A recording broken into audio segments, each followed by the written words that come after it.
আজকে ছোট্ট একটা বিষয়ের উপরে তোমাদের একটা লেসন শেখাবো। করা যাক, খাওয়া যাক, চলো এটা করা যাক, এই ধরনের বাক্য বলতে গেলে আমাদের যে শব্দটা ব্যবহার করতে হবে সেটা হলো লেট। এটাকে ইন্ট্রোডাক্টরি লেটও বলা হয়ে থাকে, কেননা এই লেট দিয়েই কিন্তু আমরা বাক্যগুলো শুরু করি। যেমন আমি যদি বলি চলো ইংরাজি শেখা যাক, এটাকে বলবো লেট আস লার্ন ইংলিশ।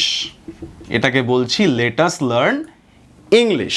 কিন্তু স্পোকেন ইংলিশের ক্ষেত্রে যখন আমরা আমাদের কথাটাকে আরও কন্ট্রাক্ট করে দেই, সংকুচিত করে দেই, তখন কিন্তু আমরা লেটাস না বলে লেটস বলতে পারি। একটা অ্যাপোস্ট্রফি কমা কিন্তু মাঝে দিয়ে নিতে হবে।